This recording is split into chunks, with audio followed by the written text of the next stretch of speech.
Well, Los Angeles apparently is ground zero for hospice fraud. A CBS News investigation found more than 700 facilities triggered multiple red flags, including many hospices registered at the same address or building, high Medicare billing, and low patient counts. The high rates of patients discharged alive as well. That's not supposed to happen when you have a hospice facility. Fraud schemes can involve enrolling people who are not terminally ill, billing for services that are never provided, or also using fake companies and stolen identities to collect Medicare payments. California recognized the crime years ago, but weak oversight and easy licensing allowed the fraud to continue and, in fact, expand. And you might recall recently, California Governor Gavin Newsom filed a civil rights complaint against Dr. Oz when he released this video. Dr. Oz from the Centers for Medicare and Medicaid, he's the administrator of Medicaid and Medicare services. He's investigating this fraud in California, also in New York. He put out this video and he asserted that the Russian-Armenian mafia is behind a lot of it. Newsom says Oz illegally discriminated against Armenian Americans, and he filed that complaint just 2 days after Dr. Oz posted his first fraud update online. Instructed Governor Newsom to produce within the next 3 weeks a comprehensive program integrity action plan to address major fraud in their healthcare system.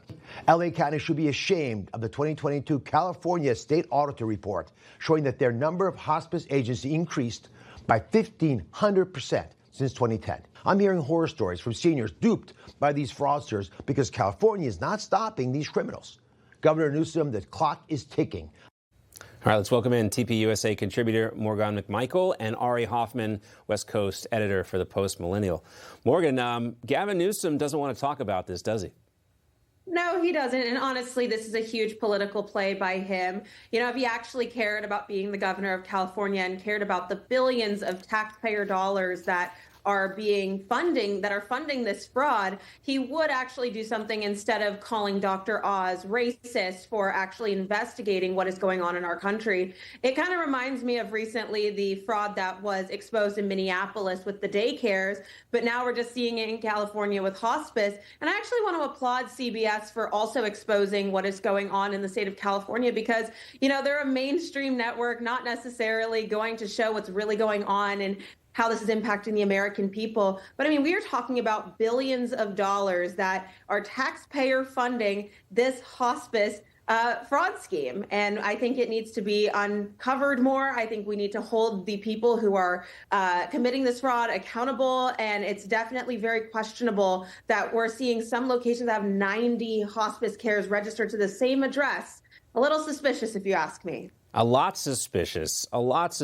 And, you know, Ari, that's what, you know, liberals do when you accuse them of doing anything wrong and you actually have the receipts. And now it's CBS News doing it. So they can't just say, oh, you're a right-wing media member. It's CBS News calling him out for this. I wonder if Gavin Newsom is going to call Barry Weiss and all the reporters there racist.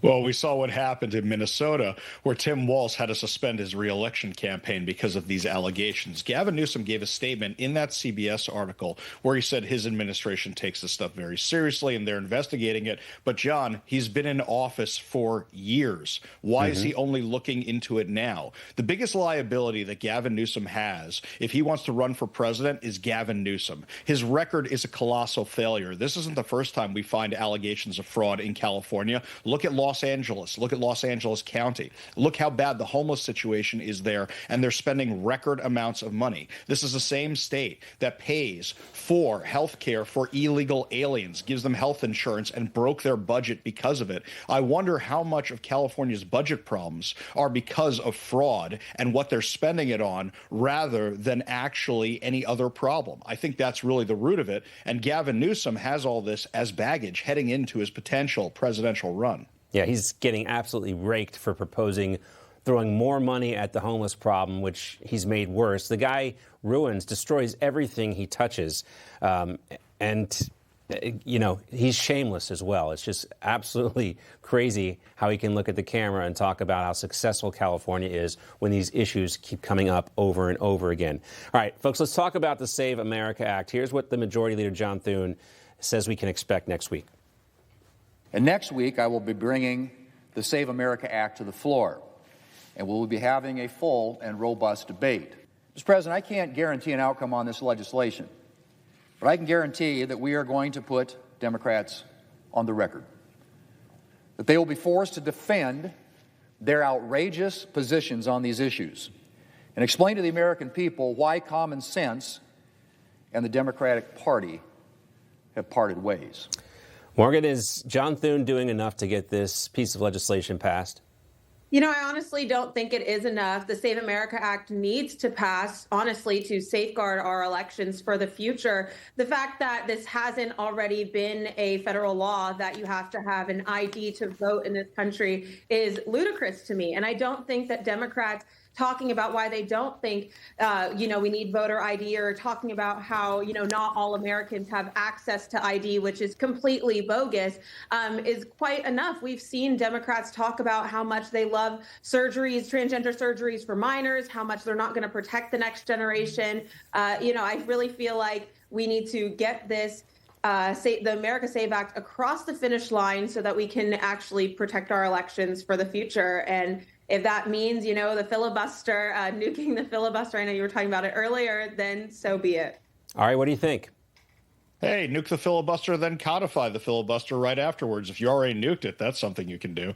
But I think about our very own Washington state here. My son was able to register to vote online without producing any form of ID whatsoever. My wife's name has been wrong on her ballot for years. We have tried to change it again and again and again, and yet they won't let us do it. We have seen multiple instances of voter fraud, which our Secretary of State and law enforcement agencies have refused to do anything about whatsoever.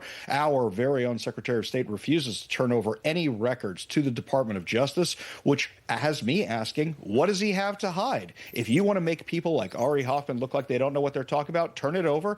And then if you're exonerated, you say, see, Ari Hoffman didn't know what he was talking about, but they're never going to do it because they know that if they turn over those records, we're going to find all the problems we've been tracking for years, including the fact that over a third of the information is missing from our voter ID rolls here in Washington. I know I don't get to ask any questions of the Democratic senators next week, and they're probably going to read Dr. Seuss or whatever you do during one of these talking filibusters. But I would love to get more clarification on why they are so hell-bent on prohibiting ICE agents from being at polling locations. That is like their biggest concern about all that. And if you're not having illegal immigrants voting at polling locations, why would you be concerned about ICE agents there? That's we're going to leave the debate here today. Morgan, Ari, stay with us. We got more to talk about, including high taxes and more taxes. If you're not taxed enough, Democrats have other plans for you. Information. Truth. Is freedom. Is Newsmax. It's real news for real people.